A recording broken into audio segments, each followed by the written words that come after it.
In this video, we're going to talk about using the quadratic formula, and I'm going to do a few different problems that are going to help you. So, by now, you should have the quadratic formula memorized. If you don't, look over here. So, if you do, you can fast forward. But there once was a negative boy who was unsure if he should go to the radical party. He decided to be square and missed out on dancing with 4 awesome chicks. The party was all over at 2 a.m. So remember, this quadratic formula is equal to x, because whenever we do the quadratic formula, we're trying to solve for x, and remember that x represents our x-intercepts on a graph, if we were looking at the graph of a parabola, since we're dealing with quadratics. So, the first thing that you do whenever you use the quadratic formula is identify what A, B, and C are. So A, B, and C. If you are confused by what I mean with A, B, and C, look over here. So in standard form, all standard form equations are written in the form ax squared plus bx plus c.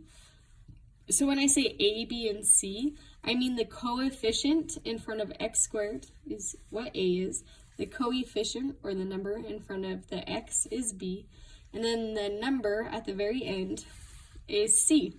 So first, I want you to identify those. So if we look at this problem that I have here, A is equal to 2, B is equal to 6, and C is equal to -2. Now, my second step is to rewrite the quadratic formula. So I'm rewriting this, but I'm going to rewrite it with the values I got for A, B, and C plugged in instead to it. So I'm substituting these values in.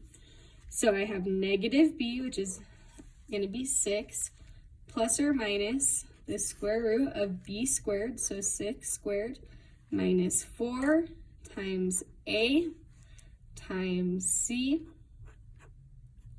and it's all over 2 times A, which also happens to be 2. So right here, I have written down my new quadratic formula with everything substituted in. I wish you could circle this as your answer, but you can't. Now, the next thing that we're going to do is simplify this stuff inside of our square root sign.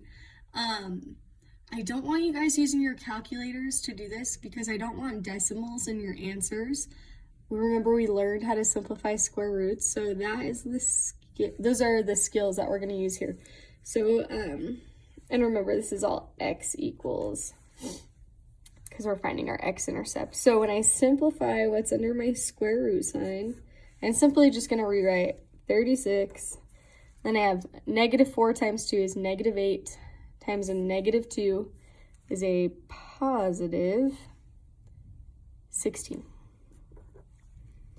Then I can simplify 2 times 2, which is 4. Okay, from here, I still haven't simplified everything in my square root, so I'm going to add 36 plus 16, and that is going to be 52 over 4. Okay, we've pretty much solved this. If you were to circle this, it technically is a right answer, but we can try to simplify the square root of 52. So remember, this is why we learned how to simplify radicals or square roots. So if I have 52, I make my factor tree. 52 divided by 2 is 2 times, we can do 2 times 26, because 2 times 26 equals 52. I can break 26 up into 2 times 13. So now I can't break 13 up into anything besides 1 times 13, so we don't write that. So look, I have a pair right here. So that comes outside of my square root. So this stuff is going to stay the same. And outside of my square root, I have a 2. And then left over in my factor tree, I have this 13. So that stays inside the square root sign all over 4. Okay, this I would totally take as a correct answer. That would be a correct answer. You could reduce it a little more. So if I were to reduce this a little more, I would do, think of a number that these can all be divided by. They can all be divided by 2. So negative 6 divided by 2 would be negative 3, plus or minus, it'd just be a 1 square root 13 over 2. So this would be like this like super simplified answer. I don't expect you to know how to do that. If you do, awesome, but I would totally take this as a right answer. The main thing is I do want you to simplify that square root. I know this video is long, but you're gonna wanna keep watching because we're gonna talk about what happens when A is a negative number. So I have a new problem right here. So we're gonna follow our same steps. It can be a little confusing sometimes when A is a negative number, so that is why we are doing this problem. So I'm going to identify A, B, and C, which is negative 1. Okay, my second step is to rewrite the quadratic formula with these numbers substituted in. So if you don't remember the quadratic formula, you should memorize it. You have to memorize it. It's gonna be this over here. Remember, x equals, because we're finding x-intercepts.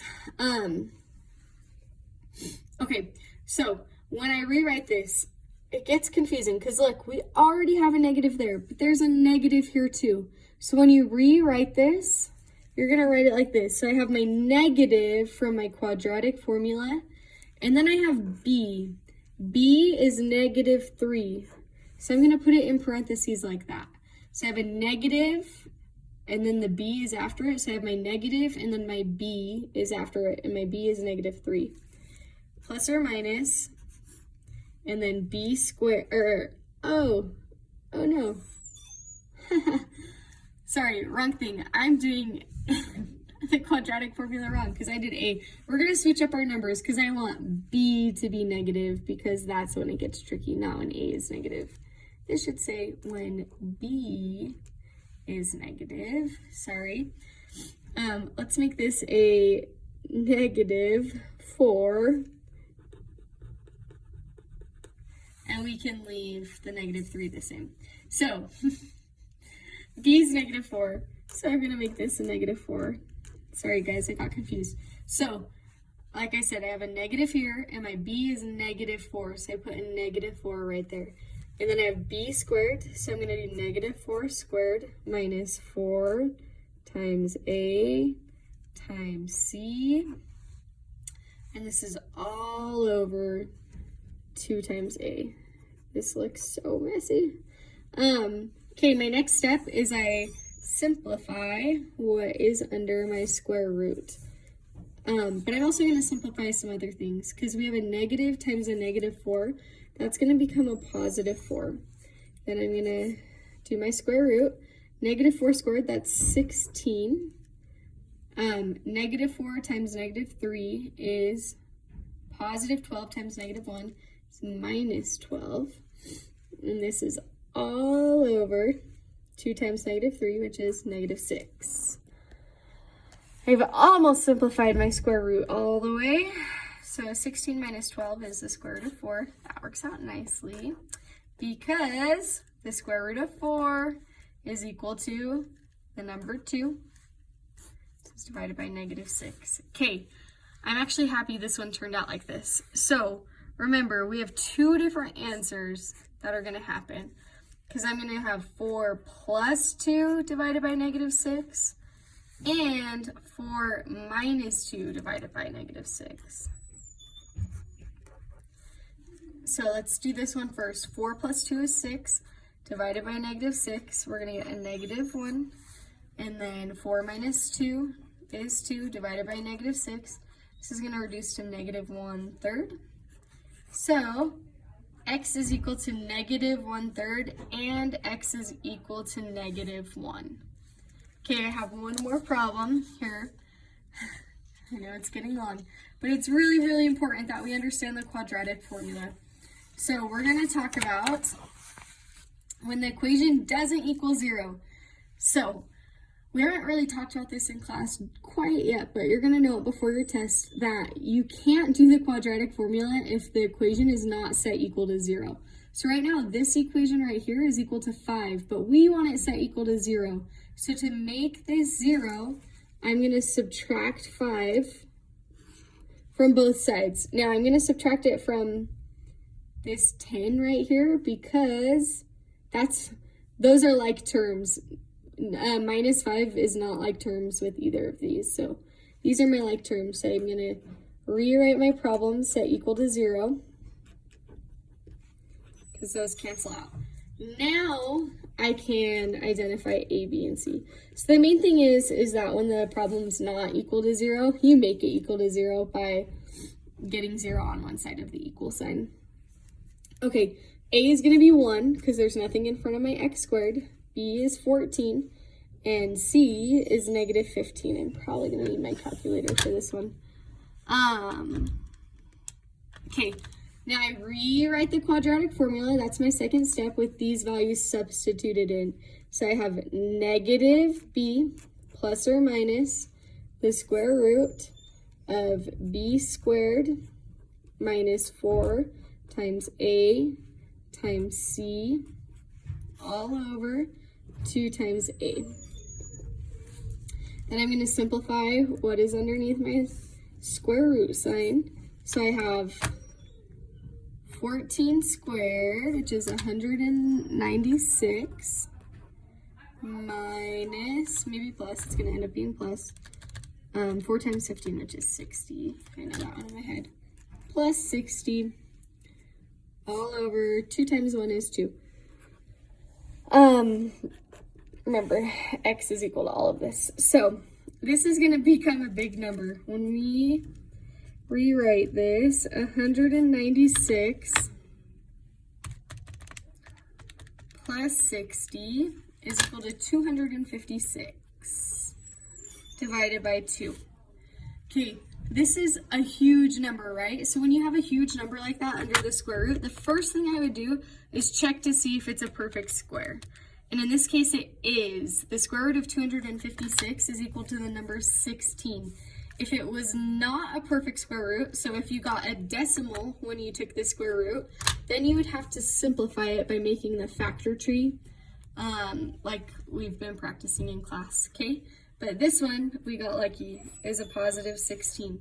So remember, now we're going to have two solutions, because we have negative 14 plus 16 divided by 2, and negative 14 minus 16 divided by 2. So negative 14 plus 16, I'm running out of room. Hold on. Okay. Let's go like there. Negative 14 plus 16 is going to equal 2 divided by 2. 2 divided by 2 is 1. So we know that x equals 1. And then negative 14 minus 16 is going to be a negative 30 divided by 2. And if you were to type negative 30 divided by 2 in your calculator, you'd get negative 15. So x is equal to negative 15. So remember, when I say x, I mean my x-intercepts, because if we were to draw a parabola, we can have a parabola hit two spots. So if this was my x-axis, my x-intercepts would be these 2 points or across the x-axis. That's why a lot of times we get two solutions when we do the quadratic formula. Okay, hopefully this video helps you with the quadratic formula. If it does not, please make sure that you come and ask for help or go to the math lab. Have a good day.